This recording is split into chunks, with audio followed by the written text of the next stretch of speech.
வணக்கம். நல்ல நேரம் நிகழ்ச்சியின் சார்பாக அத்துணை சப்ஸ்கிரைபர்களையும் எல்லா அன்பு உள்ளங்களையும் எனது நண்பர்களையும் வருக வருக என வரவேற்பதில் பெருமகிழ்ச்சி கொள்கிறேன். வக்ரதுண்ட மகாகாய சூரியகோடி சமப்பிரபக அவிக்னம் குருமே தேவ சர்வகாரியேஷு சர்வதா. தென்னாட்டுடைய சிவனை போற்றி, என் நாட்டவர்க்கும் இறைவா போற்றி. நண்பர்களே, இந்த புத்தம் புதிய வீடியோவில் உங்கள் அத்துணை பேரையும் வரவேற்பதில் மிக்க மகிழ்ச்சி கொள்கிறேன்.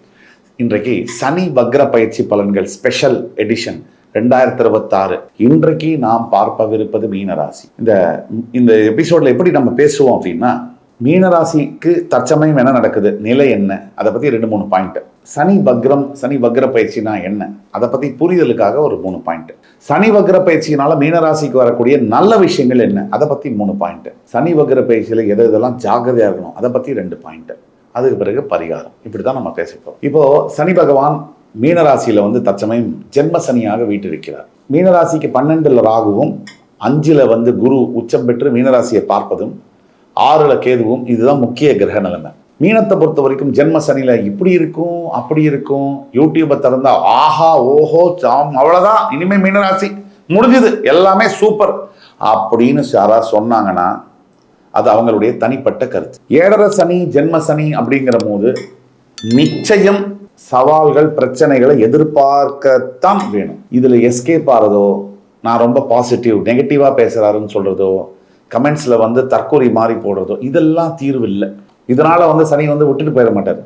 ஆன்மீகம், தர்ம சிந்தனை, ஒழுக்கம், எளிமை, கடமையை சரியாக செய்வதல், இதனால சனி விட்டுட்டு போயிடுவார், உங்களை தண்டிக்காம. இப்ப புரியுதுங்களா, எது சல்யூஷன், எது தீர்வு, எது பிரச்சனை, இதை நம்ம முதல்ல புரிஞ்சுக்கணும். தற்சமயம் மீனராசிக்கு என்ன நடக்குதுன்னா, மனம் என்கிட்ட இல்லை, என் மனசும் புத்தியும் என்கிட்ட இல்லை, ஸ்விட்ச் ஆஃப் பண்ண மாதிரி இருக்கு.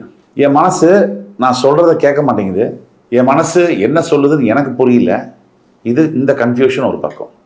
2வது பாயிண்ட், நானே எனக்கு தப்பா பேசிக்கிறேன். எனக்கு எது பேசுனா மற்றவங்கள்ட்ட இருந்து விரோதம் வருமோ. அப்போ ஃபர்ஸ்ட் என்னன்னா, என் மனசு சரியா என்னால் யோசிக்க முடியல, நான் சரியாக எதையும் பிளான் பண்ணி செய்ய முடியல, எனக்கு ஒரே குழப்பமாகவும் பயமாகவும் இருக்குது. இதுதான் தற்சமய மீனராசி நேயர்களுடைய நிலைமை. எந்த விஷயத்தை எடுத்தாலும் இதுதான் நிலைமை. படிப்புலேருந்து, வேலையிலேருந்து, காதல்லேருந்து, கல்யாணம்லேருந்து, குழப்பம், பயம், இது 2 தான் மிகப்பெரிய அளவில் வேதனையை தருது. இப்போ சனி வக்ரம்னா என்ன, நம்ம ஏற்கனவே சொன்னோம். சனி பின்னோக்கி சுழலும் போது, எதிர்மறையாக சுழலும் போது சனி வக்ர பயிற்சின்றோம். மீனத்துக்கு ஜென்மராசியில சனி வக்ரம் அடையும் போது அது மிகப்பெரிய யோகமான ஒரு காலம். 7ரை சனியிலேயே தவிர குருவுடைய பலம் இருக்கு, குருவுடைய ராசிநாதனுடைய உச்ச குருவுடைய பார்வையும் இருக்கு, 12ல் ராகு 6ல் கேதுவும் இருக்கு. இதுவும் பர்ஃபெக்டா இருக்கு. இப்போ மீனராசிக்கு ஜூலை 27லேருந்து டிசம்பர் 11 வரைக்கும் ஒரு பிளாட்டினம் டைம். இன்னும் குறிப்பா சொல்லணும்னா சரியா ஆகஸ்ட் 3வது வாரத்திலிருந்து அக்டோபர் 4வது வாரம் வரைக்குள்ள மீனராசி நேயர்களுக்கு ஒரு பெரிய மாற்றம், மிகப்பெரிய பாசிட்டிவான மாற்றம், ஒரு பெரிய குட் நியூஸ் வரும். அது லைஃப் சேஞ்சிங் டிசிஷனா இருக்கும். அடுத்தது, சனி வக்ர பயிற்சியினால மீனராசிக்கு ஏற்படக்கூடிய 3 நல்ல விஷயங்கள் என்ன. முதல் விஷயம், மனசுல இருக்கக்கூடிய குழப்பங்கள் அகலும், மனசுல தெளிவு வரும். இந்த தெளிவு வரும் போதே நம்ம பேசுறது, செய்யறது, நினைக்கிறது எல்லாமே கரெக்டா இருக்கும். 2, எது தப்பு எது சரின்னு பிரிச்சு பார்க்கக்கூடிய ஞானம் வரும். இதுலயே என்ன ஆகும்னா, பல கெட்ட விஷயங்களை ஒதுக்கிடுவோம்.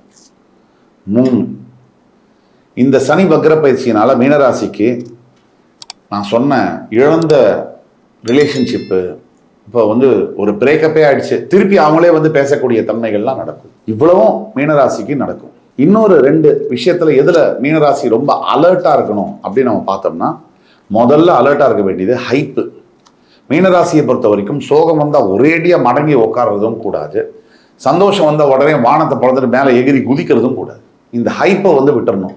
உடனே மீனராசிக்காரங்களாம் வரிஞ்சு கட்டிட்டு வந்துடுவாங்க கமெண்ட்ஸ்ல, இவர் போய் சொல்றாரு, அப்படிலாம் நான் பண்ணவே மாட்டேன், நான் ரொம்ப எந்த ராசிக்காரங்களாவது அவங்க மேல ஒரு குற்றச்சாட்டோ இல்லை கிரிட்டிசிசமோ வைக்கிறோம், ஒரு ஆரோக்கியமான விமர்சனத்தை வைக்கும் போது ஒத்துக்குவாங்களா? ஒத்துக்க மாட்டாங்க. சரியா? அதனால நீங்க நல்லதை செய்யணும், உங்களுக்கு நல்லது நடக்கணும் அப்படிங்கிறது தான் சொல்றோம்.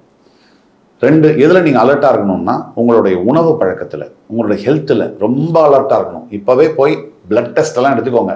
தைராய்டுலேருந்து, பிளட் சுகர்லேருந்து, லிபிட் ப்ரொஃபைல்லேருந்து, புரோட்டீன் டெஸ்ட்லேருந்து, லிவர்லேருந்து எல்லாத்தையும் டெஸ்ட் பண்ணிக்கங்க. கிட்னிலேருந்து எல்லாம் டெஸ்ட் பண்ணிக்கங்க. இதை டெஸ்ட் எடுத்துக்கிட்டிங்கனாலே பாதி வியாதிகளை தவிர்க்க முடியும். அதே மாதிரி இன்னொரு விஷயம் என்னென்னா, மீனராசிக்கான பரிகாரம், சனி வக்ர பயிற்சிக்கு என்ன பரிகாரம் அப்படின்னு பார்த்தோம்னா, முதல் பரிகாரம் மீனராசிக்கு உங்களுடைய குலதெய்வ வழிபாடு. ரெண்டாவது, முருகனை பிடிச்சிக்கணும்.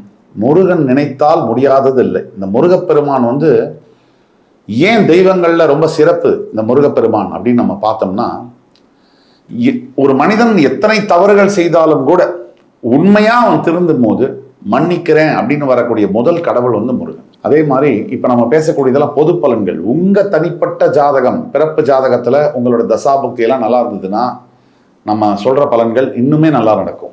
அதே மாதிரி உங்கள் பிறப்பு ஜாதகத்தில் சில பிரச்சனைகள் இருக்குன்னா கீழே கொடுக்கப்பட்டுள்ள நம்பரில், வாட்ஸ்அப் நம்பரை எங்களை காண்டாக்ட் பண்ணி ஆன்லைன் அப்பாயின்மெண்ட்டோ நேரில் அப்பாயின்மெண்ட்டோ வாங்கிக்கலாம்.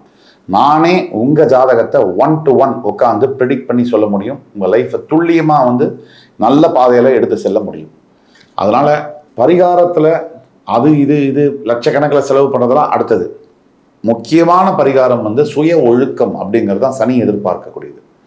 செல்ஃப் டிசிப்ளின் இது வர வர வர பொறுமையாகவும் எளிமையாகவும் இருக்க நம்ம 7 சனியில் இருக்கோம், ஜென்ம சனியில் இருக்கோம், நமக்கு பிரச்சனை வரும். நம்ம வேண்டாத பக்கத்து வீட்டில் 10வது வீட்டில் வரும்போதெல்லாம் நமக்கு வரும். அப்படிங்கிறத உணர்ந்து செயல்பட்டாலே மிகப்பெரிய மாற்றங்கள் வரும். முக்கியமாக இந்த சனி வக்ர பயிற்சியில் கைக்கு எட்டுற மாதிரி கிட்ட வரைக்கும் வருது.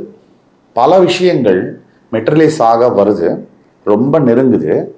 இந்த லாஸ்ட் மினிட் சேஞ்சு, இந்த கடைசி நேரத்தில் கைவிட்டு போகுது. அதுக்குள்ள நம்மளுடைய உழைப்பு, நம்மளுடைய நேரம், நம்மளுடைய பணம் வாஸ்டாக இன்வெஸ்ட் பண்ணி பைசா பிரயோஜனம் இல்லாமல் போகிறதுக்கு உண்டான காரணங்கள் பல இருக்கு. அதுதான் இந்த சனி வக்ர பயிற்சி கொண்டு வரக்கூடிய மாற்றங்களில் எல்லா ராசியினருக்குமே முதல், இந்த ராசிக்கு இன்னுமே ரொம்ப அது பாசிட்டிவாக இருக்கும். இரண்டாவதா இன்னொரு விஷயம் இருக்கு. இந்த சனி வக்ர பயிற்சிக்கு முன்னாடி 12 ராசிகளுக்கும் இந்த சனியினால் வரக்கூடிய முக்கிய பாதிப்பு என்னன்னா, குழப்பம். தீர்மானம்ன்றதுல குழப்பம், டிசிஷனில் குழப்பம். இப்போ அதெல்லாம் சேஞ்ச் ஆக போகுது.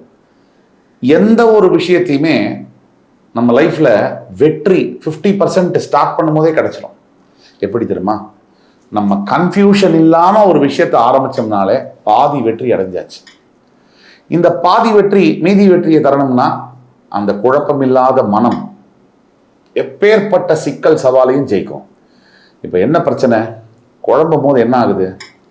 கரெக்டாக நம்ம என்ன பண்ணுவோம்னா, தவறான பாதையை தேர்ந்தெடுத்து அதில் பயணிப்போம், தவறான முடிவு எடுப்போம், தவறான நபர்களை பார்ப்போம், தவறான வார்த்தைகளை பேசுவோம். சுற்றி இது தவறுகளை பண்ணும்போது தவறையே நமக்கு நடக்குது.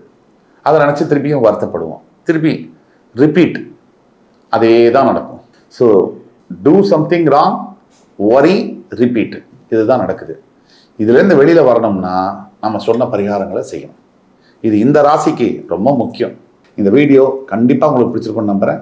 என் உயிரினும் மேலான மீனராசி பெருமக்களை, அடுத்து வரும் காணொலியில் மறுபடியும் உங்கள் எல்லோரையும் சந்திக்கும் வரை உங்களிடம் விடைபெறுவது உங்கள் சுபாஷ் பாலகிருஷ்ணன். நன்றி, வணக்கம், வாழ்க வளமுடன். இந்த வீடியோ கண்டிப்பாக உங்களுக்கு பிடிச்சிருக்கும்னு நம்புகிறேன். என் உயிரினும் மேலான மீனராசி பெருமக்களை, அடுத்து வரும் காணொலியில் மறுபடியும் உங்கள் எல்லோரையும் சந்திக்கும் வரை உங்களிடம் விடைபெறுவது உங்கள் சுபாஷ் பாலகிருஷ்ணன். நன்றி, வணக்கம், வாழ்க வளமுடன்.